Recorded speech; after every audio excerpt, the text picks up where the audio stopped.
So you're planning a trip to India or you're thinking about going. I recently came back from spending 1 month in India and it was truly the most incredible experience of my life. In this video, I'm going to be sharing all of the things that I learned along my travels, as well as some of the handy tips and tricks that my family let me know about before I went to. So these are some of the things you're not necessarily going to find on Google. These are the things you know from being Indian and being over there. So with that, let's jump into it. So there's a couple of different ways that you can plan a trip to India, and one of those ways would be to do it on your own, which, look, I think it is a great experience to plan your own trip, and I think if anything, you probably get a little bit more of an authentic experience. However, if you are new to India, I can assure you that the best way to travel is to either do a guided tour or to book through a travel agent. So we actually had a travel agent who was based in India plan our entire trip for us, and to say that this was the best idea was absolutely an understatement, because we had a driver and a tour guide every single day. The difference between a tour guide and a tour group was that we weren't locked into having to do specific things and follow a specific itinerary for every place that we went.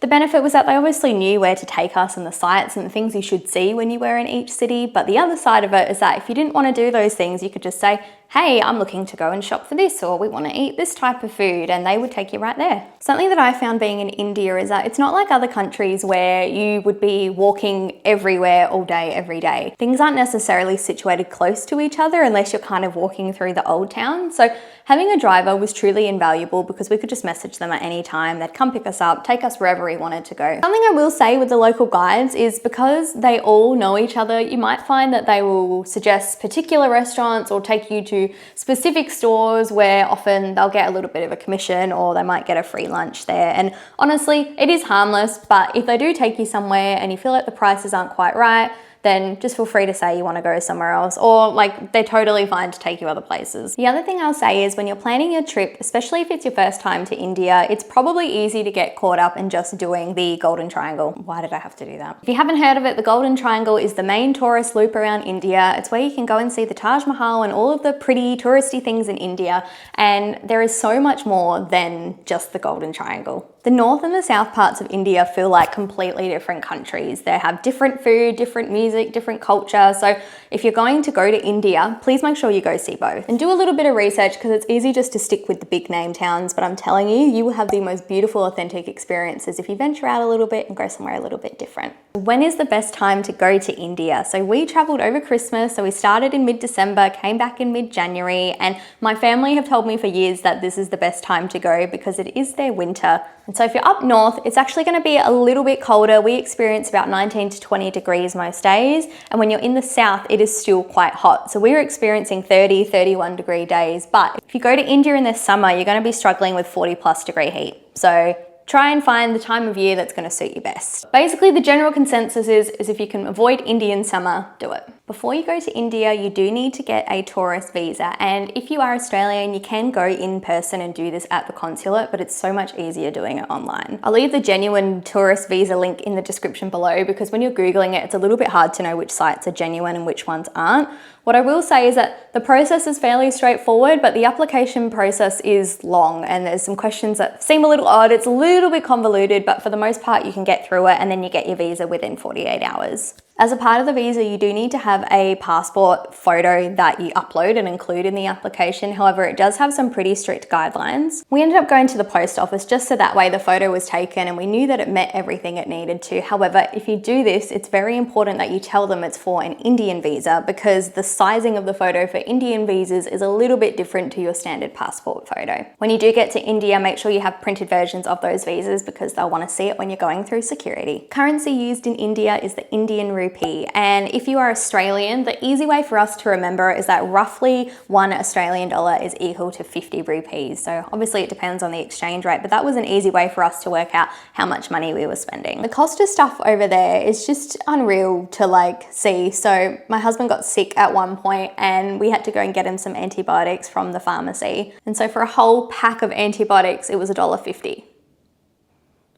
You could get a whole meal for like $6, $7, like a big meal. Generally, like rickshaws would be a couple of dollars. Everything is so reasonably priced, and you can do India in a luxe way. You absolutely can, but you can also pay a very reasonable amount to get a close to luxe, like a slightly elevated but nicer experience. Our trip, we weren't doing it budget, but we also weren't doing it over the top. So I would say if you're someone that is kind of on that same level as us, you could probably budget how much? When it comes to transport, food, if you want to do a little bit of shopping, you could honestly get away with about 150 Australian dollars per day as your budget. And that's probably even a little bit reasonable. So honestly depends on what you're doing. Tipping is not mandatory in India, but it is kind of expected. So I'm going to leave some prices on the screen in terms of how we tipped, and honestly, the people there were so incredibly gracious and appreciative of when we did tip them, because they don't make much money. So to be able to give them a little bit extra as a way to say thank you, it was very nice. We used the Wise card while we were over in India, which was really easy because we could just use the phone app and convert it into Indian rupee and then take it out at any ATM. In reputable restaurants, you can use your Wise card, even if you're shopping in things like malls, but for the most part, having money on you is very important. So make sure you do have enough cash. The tip that we got for ATMs were to make sure to use the ones that are behind glass doors. So if you're there, you'll see that sometimes there's little buildings and you can go inside and the ATMs are there. Those ones are generally safe. There's also money changers. We didn't really use them while we were over there, but I think just being careful that you're getting the right rate is important, because every time we would see them, every place would have different exchange rates. When it comes to traveling around India, you've got a number of different options. So when it comes to going between cities, we often used our driver who drove us from place to place. Something to keep in mind with this is that if you're in a group and you're taking a bus, buses aren't allowed to drive as fast as cars. So for example, if we were going somewhere where it should have taken about an hour and a half for us to get there, it would often take about 2.5 to 3 hours. The process of going through airports, pretty straightforward. However, what I will say is that if you are traveling through the north of India, security is extra tight up there, and that is because the Pakistan border is nearby. So just be prepared to get there a little bit earlier. Be prepared for some slightly extra security measures. It is totally fine though, and we traveled with Indigo for all of our internal flights, and I was a bit unsure of them because they were a budget airline, but honestly had a perfect experience for all of our travels. Trains are also a big method of travel over in India, and we actually did an overnight train experience. So if you want to see that, I'll leave the video for you. Trains are relatively safe, they're relatively comfortable, and people use them all the time. So when you are traveling within the city that you're in, you will often see tuk-tuks and rickshaws, and they are a really easy, quick way to get around because the traffic in India is no joke. My tip for getting a good price on rickshaws is to firstly ask your hotel, or if you're at a restaurant, ask a local how much they think the rickshaw would cost to get from point A to point B. Oftentimes they know pretty well, so when you go up to the rickshaw driver and ask, you can tell if they're trying to rip you off or if it's actually reasonable. There are some as well that actually have meters like a taxi, so that's a safe way to know that you're going to get a guaranteed decent price. And the other thing is that you can actually order them through Uber or Ola. So if you've got those apps, they're very handy to have. When it comes to safety, I'll be completely honest with you guys. We traveled in a group of 8 and I look Indian, like my family look a lot more Indian than I do. We definitely didn't blend in as locals. It was really clear that we were tourists, so we were getting lots of looks, but I think the fact that we were in a group, there was lots of men with us, I think that made my feeling of safety feel more comfortable than maybe if you were traveling as like a group of 2 women. We felt safe everywhere. The only place where I had to be a little bit conscious was when we were at the Taj Mahal. I did feel like there were some guys watching us. So no matter where you go, just always keep an eye on your belongings, keep things close by, just basic travel safety. In India, the locals are very interested by foreigners because they only ever see people that look different to them on TV. So we often saw that people were slyly taking photos of us, or we did get asked to actually come and have photos with us a few times as well. It does feel nice, you know, like the people there are really friendly when they're coming and taking photos with you. However, once they see that you're happy to take photos with one group of people, everyone will start coming over to you. So my personal advice on it is just to try and say no. And we never had a bad experience by saying no to everyone. Everyone was very respectful. Something that you will see a lot of over there in India is beggars or people coming up to you trying to hassle you, and you should just pretty much ignore them, which can be really hard. Particularly we had some experiences with really young children coming up and begging, and that's because they are taught by their parents to do that. So you're basically fueling not a great thing by doing that. It can be really hard, but just keep your head forward, move forward. And that's another instance where it's really good to have a local guide with you because they know what to look out for and they pretty much get you to where you need to go safely. The thing that everyone does wonder about, which is something that I was quite worried about going to India, is if I was going to come home sick. And you will often hear the term Delhi belly being used, which is technically traveler's diarrhea. Delhi belly is considered to be a bit of a offensive term. So for the sake of being respectful, I'm going to call it traveler's diarrhea, but I was very worried of getting it, and alas, I did. I did stick to all the health things, but sometimes, guys, it's just the luck of the draw. What I can tell you about trying to avoid getting sick in India is to make sure, firstly, that you are always sanitizing your hands. If you saw any of my travel videos, I had my sanitizer clipped onto my bag. I looked like a crazy lady with the amount I was sanitizing, but honestly, it's totally fine. Especially important to sanitize after you touch money, because who knows where that's been. Stick to bottled water only, because normally our Western stomachs are not very used to the bacteria that's in the water over there. And sometimes when we got to hotels, they would have like filled bottled water in the rooms ready for us, but I would say just double check with them if that is actually safe water or if they've just filled it up. Most hotels, by the way, do provide bottled water, and honestly, it was so cheap. It was literally like less than $1 to get like big bottles of water from the shops. The other thing that I did was take supplements every day. So I took a good travel antibiotic that was recommended to me by my naturopath, and I was also taking a colostrum supplement. So potentially if you're from Australia, you've probably heard of Travelan. It's essentially the same thing. You take it before you eat. It's meant to line your gut and supposedly stop the bad bacteria from being absorbed. Obviously didn't work for me, but it's fine. The other thing I did was went to my doctor and inquired about any vaccinations I should have. So I did end up having a few. So if you are unsure, go speak to your doctor. Now, again, when it comes to health, I will say that particularly in some of the northern parts of India, the air pollution is real. It is so smoggy over there, and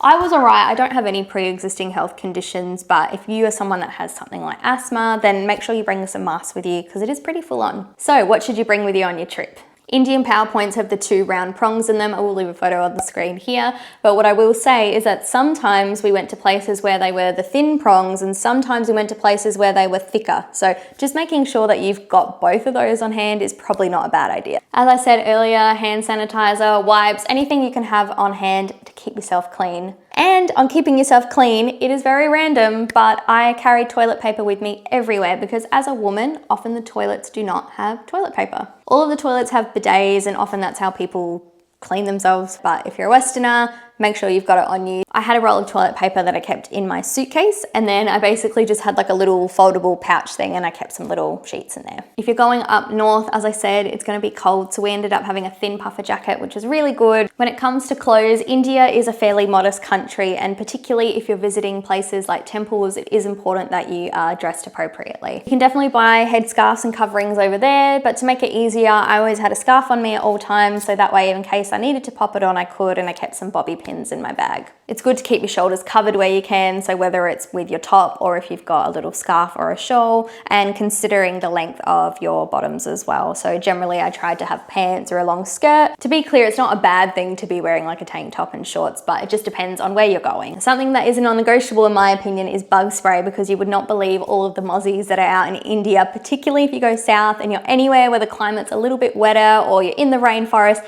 they're out. So get to India, there is a very good product over there called Odomos. You can actually get it as a cream or you can get it as a spray, but the cream doesn't smell like your typical bug sprays, which is really nice. Now, where it comes to picking out where to eat, because for me, this is something I was a little bit anxious about when it came to trying to avoid getting sick. The honest rule of thumb is that street food generally, sadly, because it looks so beautiful, at least for me, I decided that street food was a no-go. However, if you are keen to try street food, the general rule of thumb is that if it's deep fried, you should be fairly safe. When it comes to cafes and restaurants, you'll see a lot of people leave reviews online, so do your research, or if it looks busy, that is also a good sign. Something I found a little bit hard to wrap my head around while I was in India is that a lot of the places when you're going to eat, they don't necessarily look as clean or as modern. So it's kind of hard to be like, is this a safe place or is this not? I think by Western standards, you probably think, maybe it's a little bit sketchy. But again, as I said, if it's busy, you're probably good to eat in there. To be able to have phone service, we ended up using Airalo, which was an eSIM, and it was pretty straightforward. We did have to often reset it every time we changed between areas, but it worked really well. We had internet everywhere, which is great. And pretty much everyone over in India uses WhatsApp. So make an account if you don't already have one. I'd be really surprised if you don't. But get on WhatsApp because that's the main way to communicate with places over there. I'll share with you guys what worried me before I went to India. And even though there is Indian blood flowing through my veins, I felt very nervous about going to a country that seemed to be very different from the Western life that I live. And in my head, I pictured it to be extremely overwhelming with all of the sights and the smells. And India is an absolute smack in the face for your senses. There is so much noise, there's beeping everywhere. It's unlike anything you will ever experience. But my God, I have to share with you guys, I just can't believe how many people sleep on this incredible country. Every time I told someone I was going to India, they were like, oh wow, that's really fascinating. And I'm like, why do more people not have an interest in going there? I just can't express how you will be exposed to so much. You will learn so much. You will have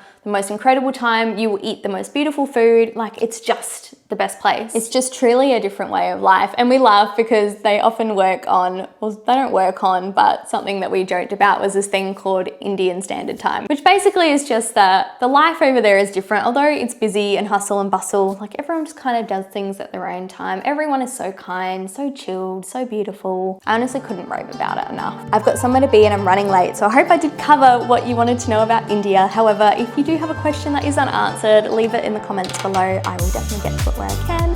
But until then, I'll see you in the next video. Bye!